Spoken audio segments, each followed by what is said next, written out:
दोस्तों जियो financial service की बात करें तो देख सकते हो कि यहाँ पे काफ़ी बड़ी अपडेट निकल के आ रही है। जियो फाइनेंशियल की एजीएम कंप्लीट हो चुकी है और इस एजीएम के दौरान क्या क्या फैसले लिए गए उसको समझने की कोशिश करेंगे इस वीडियो के माध्यम से। कंपनी के मैनेजमेंट की तरफ से क्या बयान निकल कर आया और उसके मायने क्या है। वैसे तो कंपनी एक मजबूत टीम तैयार कर चुकी है अपने बिजनेस को आगे बढ़ाने के लिए और बहुत सारी ग्लोबल पार्टनरशिप कर चुकी है, क्योंकि कंपनी का मकसद है कि फाइनेंशियल सेक्टर में इंडिया की सबसे बड़ी कंपनी बनना। कंपनी चाहे वो लैंडिंग का बिजनेस हो, इंश्योरेंस का बिजनेस हो या फिर ब्रोकरेज का बिजनेस हो, सब में आने वाले समय नंबर 1 बनना चाहते हैं। और इनका आपने बैकग्राउंड देखा ही होगा, रिलायंस का जिस सेक्टर में जाते हैं उसमें नंबर 1 बन जाते हैं। ऐसे में क्या है आगे की संभावना, उसको अच्छे से समझने की कोशिश करेंगे इस वीडियो के माध्यम से। और बाजार में तो ज़बरदस्त गिरावट थी। आप देख सकते हो कि डोनाल्ड ट्रंप के टैरिफ की वजह से 50% टैरिफ लगाने की वजह से माहौल एक बार बिगड़ गया। ऐसे में क्या आगे की रणनीति बनेगी उसको जानेंगे इस वीडियो के माध्यम से। लेकिन फ्रेंड्स, उससे पहले अगर आप पहली बार हमारे चैनल पे आए तो चैनल को सब्सक्राइब कर दीजिए, एक बेल आइकॉन दबा दीजिए ताकि जब भी नया वीडियो बने पहला नोटिफिकेशन आपको मिले। वीडियो पसंद आए तो लाइक से जरूर कीजिए। चलो फ्रेंड्स, वीडियो स्टार्ट करते हैं। मैं हूं आपका दोस्त एसबी दवे और हमारे अपने चैनल ऑनलाइन कमाई में आपका बहुत बहुत स्वागत है। सबसे पहले बाजार की बात करें, आज बीएसई सेंसेक्स की बात करें तो 80,080 के स्तर पे क्लोजिंग देखने को मिली, जहाँ पे 705 पॉइंट की गिरावट थी, यानी 0.87% की गिरावट हुई है, यानी 1% के आसपास की गिरावट। उतनी ही गिरावट आप देखें तो परसों भी हुई थी। तो ये आप समझ सकते हो क्लियरली कि गिरावट काफ़ी बड़ी हो रही है। बाज़ार अभी भी 80,000 के स्तर पे, जो अच्छी बात है। ये स्तर टूटा तो भारी गिरावट की संभावना भी बन सकती है। अब निफ्टी फाइनेंशियल सर्विस की बात करें, यहाँ पे गिरावट थोड़ी और ज़्यादा थी।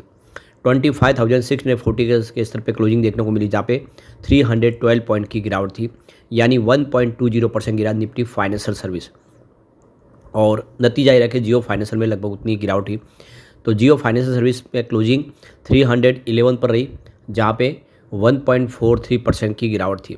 तो शुरुआत बिल्कुल फ्लैट हुई थी और इंट्राडे में हल्की सी तेज़ी भी बनी, लेकिन बाज़ार का सपोर्ट नहीं मिला। बाज़ार में जो तूफ़ानी गिरावट शुरू हुई, जिसकी वजह से स्टॉक आ गया नीचे। अब आप देख सकते हो कि जियो फाइनेंशियल सर्विस की एजीएम कंप्लीट हो चुकी है और इस एजीएम के दौरान देख सकते हो कि कंपनी ने अपने आगे के फ्यूचर प्लान की जानकारी दी है। कंपनी किस तरह से बिजनेस में आगे बढ़ेगी, मैनेजमेंट ने क्या बयान दिया। कंपनी ने आप देखो कि पेमेंट बैंक और पेमेंट सॉल्यूशन, बीमा ब्रोकिंग शुरुआत कर चुके हैं बिजनेसों में। तो ब्लैक रॉक जैसा एक पार्टनर मिल चुका है, तो कैसे आगे बढ़ेगी उसकी सारी जानकारी यहाँ पे दी है। तो निदेशक मंडल ने आप देखो कि 2025 के लिए 10 रुपये की फेस वैल्यू वाले हर इक्विटी शेयर पर 50 पैसे पर शेयर डिविडेंड देने का सिफारिश कर दी है। तो ये पहले ही ऐलान हो चुका था और अब यहाँ पे कंपनी के बोर्ड की तरफ से भी इसके ऊपर मोहर लग चुकी है। इसके अलावा भी एक फ़ैसला और किया गया। आप देखो कि यहाँ पे प्राइवेट प्लेसमेंट के माध्यम से प्रमोटर को 15,825 करोड़ रुपए के प्रेफरेंशियल इशू को मंजूरी दे दी गई है, जो शेयरधारक की मंजूरी के अधीन होगी, यानी शेयरधारकों की इसकी मंजूरी ली जाएगी। तो ये देख सकते हो। इस मौके पे केवी कामत ने कहा कि शेयरधारकों को संबोधित करते हुए उन्होंने कहा कि भारत की अर्थव्यवस्था लगभग 6.5 से 7% दर से बढ़ रही है।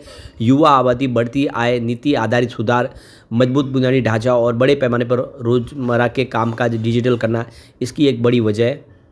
तो हाल के सालों में सबसे बड़ी जो उल्लेखनीय उपलब्धियों में से एक है तो वह है मजबूत डिजिटल बुनियादी ढांचा। यानी अब समझे तो पूरा ज़माना ही डिजिटल प्लेटफॉर्म के ऊपर आ गया है। सब कुछ डिजिटल तरीके से हो रहा है और ये प्लेटफॉर्म जो ग्रामीण क्षेत्र और शहरी क्षेत्र है उसके अंतर को कम कर रहा है। अब तो ग्रामीण क्षेत्र में भी आप देखें तो इंटरनेट के माध्यम से सारी सेवाओं का लोग लाभ ले रहे। लाखों नए यूजर्स है जो इस अर्थव्यवस्था के नए दायरे में आ रहे। डिजिटल इकोनो सिस्टम लागू हो गया और जिससे इसको बड़ा फ़ायदा हो रहा है। इससे कई रोज़गार भी मिल रहे हैं और वो भी ग्रामीण क्षेत्र में ही। तो जियो फाइनेंशियल सर्विस के एमडी और सीईओ हितेश सेठिया ने कहा कि हमारी योजना एक पूर्ण कारोबारी सेवा संस्था बनने की है, जिसकी बाजार में महत्वपूर्ण हिस्सेदारी हो। कंपनी समय निर्माण के रणनीतिक चरण में है, जिसमें विविध व्यवसायों का विस्तार किया जा रहा है या उन्हें नए सिरे से विकसित किया जा रहा है। हमारे बिजनेस की ताकत लगातार बढ़ रही है, यानी हम कुछ बड़ा करने को यहाँ पर आए। तो देखो कि फाइनेंशियल 2026 की Q1 में अगर आप देखें तो जो कंसोलिडेट नेट प्रॉफिट है वो बिजनेस ऑपरेशन से प्रॉफिट 40% के स्तर पे पहुंच गई है, जो एक साल पहले सेम क्वार्टर में 12% के आसपास थी। तो इस फाइनेंशियल 2026 की पहली तिमाही में हमने सभी डिजिटल प्लेटफॉर्म से प्रति माह औसतन 81 लाख यूजर्स को अपनी सेवाएं दी है। ये एक बड़ा अचीवमेंट है। कंपनी ने कहा है कि जियो ब्लैक रॉक के म्यूचुअल फंड जैसे नए प्रोडक्ट और टैक्स फाइलिंग प्लानिंग जैसी सुविधाओं के लाइव होने के साथ ही यूजर्स की तादाद में एक खासा इजाफा दर्ज किया गया है। कंपनी ने आने वाले महीनों में नए प्रोडक्ट को लाने, पोर्टफोलियो का विस्तार करने और लीडिंग बिजनेस सर्विस देने जैसी अन्य कंपनियों के साथ स्ट्रेटेजिक अलायंस का भी इशारा किया, यानी और बहुत सारी नई पार्टनरशिप कंपनी करेगी। तो कंपनी की मंशा बिल्कुल क्लियर है कि आने वाले समय में और भी बहुत सारी बड़ी बड़ी कंपनियों के साथ में पार्टनरशिप करके बिजनेस को और बढ़ाया जाएगा, यानी यहाँ पर ही कंपनी नहीं रुकने वाली है। अब आप देखिए इंश्योरेंस सेक्टर में कंपनी बड़ा धमाका करने वाली है और इसके लिए आप देख सकते हो कि इन्होंने अलायंस ग्रुप को अपने साथ जोड़ा है और बाकी जो फाइनेंशियल सेवा देने के लिए इन्होंने ब्लैक रॉक को अपने साथ कर लिया। विश्व की सबसे बड़ी फाइनेंशियल संस्था है और इनके पास अलादीन जैसा एक प्लेटफॉर्म है जिसके माध्यम से लोगों को एक यूनिक सेवा का फ़ायदा मिल रहा है। तो बिल्कुल आने वाले समय कंपनी इसी रफ्तार से आगे बढ़ेगी और अपने बिजनेस में और ग्रोथ की संभावनाओं को देखेगी। तो कुल मिला के देखते हो कि आने वाला जो समय जियो फाइनेंशियल के बहुत ही बेहतर हो सकता है। आपको ये पता ही होगा कि कंपनी ने गोल्ड की सुविधा भी आपको दे दी, यानी आप डिजिटल रूप से गोल्ड खरीद सकते हैं और वो भी मात्र 10 रुपीज़ में। तो इस समय लोग गोल्ड में निवेश करना पसंद करते हैं। बाजार में अस्थिरता है, ऐसे में लोगों का जो दूसरा सबसे बड़ा एक निवेश का जरिया वो है गोल्ड और यहाँ पे आपको मौका मिला 10 रुपये से निवेश करने का। तो आप देख सकते हो कि सुरक्षित और सेफ। अगर आप गोल्ड घर में रखते हो तो आपको रिस्क रहता है कि कोई चोरी हो जाएगा, तो डिजिटल से गोल्ड खरीदने में वो फ़ायदा, आपकी जो प्राइस बढ़ेगी उसका भी बेनिफिट मिलेगा। तो ये सारे फैसले किए जा रहे हो बहुत ही शानदार है। इसके अलावा आप देखें तो कंपनी ने क्या क्या यहाँ पे इस दौरान अचीवमेंट किया है। तो कंपनी के फंडामेंटल यहाँ पे कंपनी ने जो बताया उसमें देखें तो देखो कि ₹188 फाइनेंशियल 2024-25 के जो जीडीपी ग्रोथ है वो 6.5% है। अब यहाँ पे देखो कि 4.6% रिटेल इंस्टॉलेशन कैपेसिटी फाइनेंशियल 2025, जो आप देख सकते हो कि 2024 में 5.4% थी। यहाँ पे टोटल यूएसडी जो फॉरेन एक्सचेंज रिजर्व देखे तो $694 बिलियन का है और यहाँ पे रेटिंग में सुधार हुआ है। देखो कि standard and poor global rating की तरफ से रेटिंग अपग्रेड की गई है।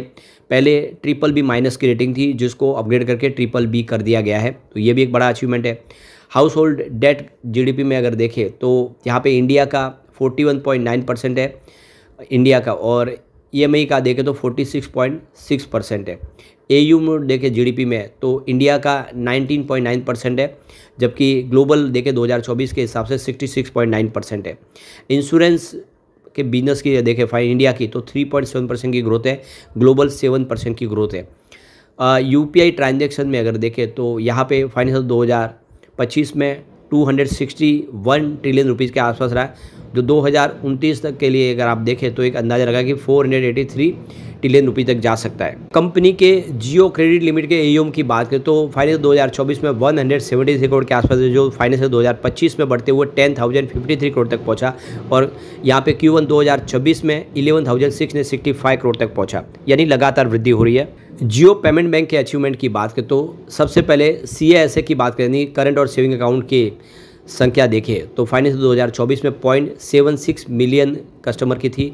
अब देखो कि वो फाइनेंशियल 2025 में 2.31 मिलियन तक आ गई है और यहाँ पे Q1 की बात करें फाइनेंशियल 2026 की तो ये 2.58 मिलियन तक आ गई है। तो लगातार आप देखें तो CASA का रेशियो बढ़ रहा है, कस्टमर इनके पास ज़्यादा बढ़ रहे हैं। डिपॉजिट में भी ज़बरदस्त वृद्धि हुई। आप देखिए फाइनेंशियल 2024 में 88 करोड़ का टोटल डिपॉजिट था, जो फाइनेंशियल 2025 में 295 करोड़ तक पहुंचा और Q1 फाइनेंशियल 2026 की बात करिए 358 करोड़ तक बढ़ा है। लगातार बहुत तेज़ी से डिपॉजिट बढ़ रहा है कंपनी के पास।